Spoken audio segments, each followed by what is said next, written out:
Assalamu alaikum. Dear Imam Omar, I hope this finds you well. So you remember the position I was trying to get last year? The one my uncle decided to give to someone else because he was more qualified. Well, turns out the guy was awful, and the position is once again vacant. I've got a meeting with my boss, and I'm pretty sure he's promoting me. I've got another year of experience under my belt, and really can't think of anyone more qualified than me. So here we go. Bismillah.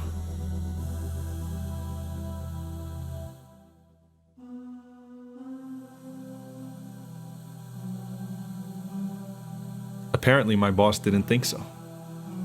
He presented to me my new team lead, Nat, who was the most annoying coworker I'd ever had in my life.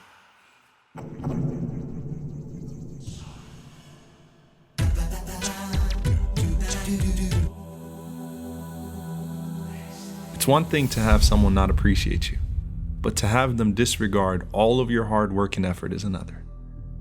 Nat belittled everything I did. And it got to a point where he started to treat me more like a secretary.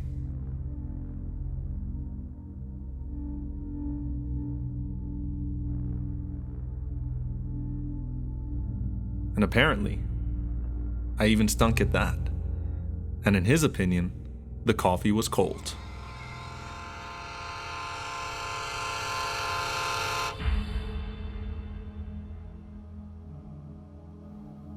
I thought you said it was cold. I actually heated it up anyway and let it go.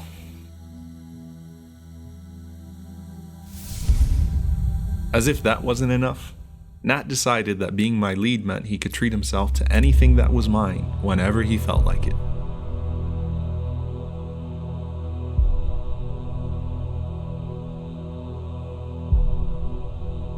So I blew up on him and let him know not to touch my stuff, and thought I'd give him a taste of his own medicine by disrespecting his belongings.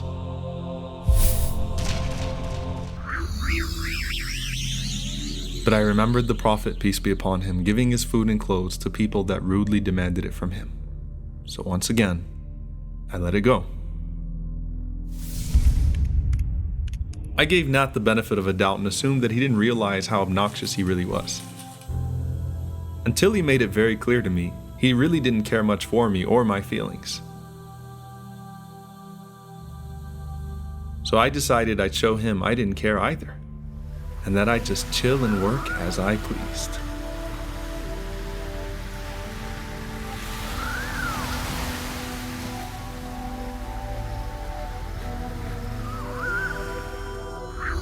But then I let it go, remembering how the Prophet, peace be upon him, dealt with those who tried to provoke him. You know, it's easier to be lenient and forgiving when the person getting on your nerves is the one in authority. You pretty much have no choice. And the incentive is not the reward of the hereafter, but simply not losing any worldly benefit. But then it happens. Nat screwed up by giving me a termination notice for the wrong employee. I thought I'd let the big guy handle this one, and wanted it to get as ugly as possible for Nat. So I let our boss call in the employee whose name was mistakenly put on the notice by Nat.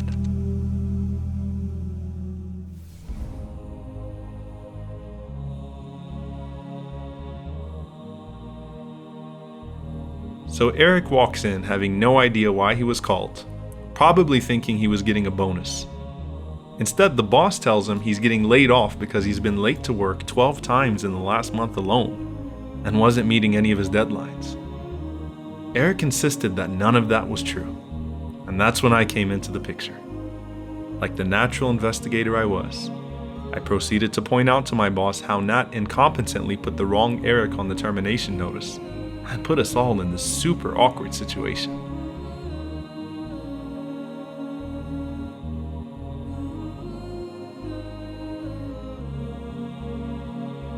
And that, my friend, was the beginning of the end of Nat. Or it could have been. But I remembered how the Prophet, peace be upon him, acted when his enemies were at his mercy. And if the Prophet, peace be upon him, could forgive the people that tried to kill him, surely I could forgive Nat. And funny enough, me and Nat actually got close that day, and have been working well together ever since. It's amazing how an act of kindness can really win someone's heart over. And that to me was a greater victory.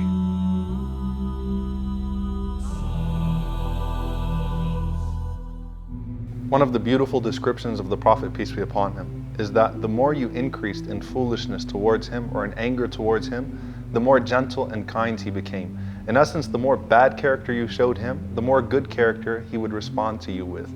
And that's really a sign of great strength. As Imam al-Shafi'i, rahimahullah, he said that be like the incense, where the more that you're burnt, the more fragrance you actually release. And that's really where you see strength. And that's why the Prophet ﷺ, he said that strength is not in being able to overcome others, but rather it's being able to control yourself when you're angry. In essence, it's a lot harder to control yourself or to overcome yourself than it is to overcome others. Because at that moment, Shaitan attacks you and he tries to get in the driver's seat and push you to the passenger seat, where you just watch the rest of the way as you say things that you're not accustomed to saying and do things that you're not accustomed to doing. But if you're able to stay in the driver's seat and not let anyone under your skin, not let anyone in your head, not let anyone in your heart, not let anyone ruin your life, not even let them ruin your day, then you are showing great strength and you're practicing one of the most beloved qualities to Allah, which is forbearance. And Ibn al-Qayyim rahimahullah, he said something very powerful and profound. He said that when your enemy shoots arrows at you and he misses you, not only have you escaped his harm, but you've also caused him to waste his arrows.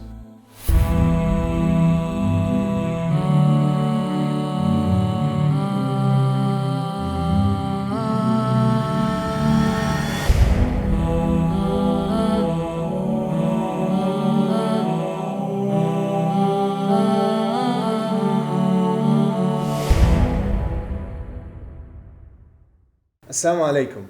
Thank you guys for watching this episode, We thank you all for your support. and we hope that you enjoyed watching it. Share it, inshallah ta'ala, let people know. Make sure you like this video and you share it with your friends. If you haven't watched the previous episodes, make sure you click here. And if you'd like to watch the entire series, then click here for the playlist. Jazakumullah khair. Wassalamu alaikum wa rahmatullahi wa barakatuh.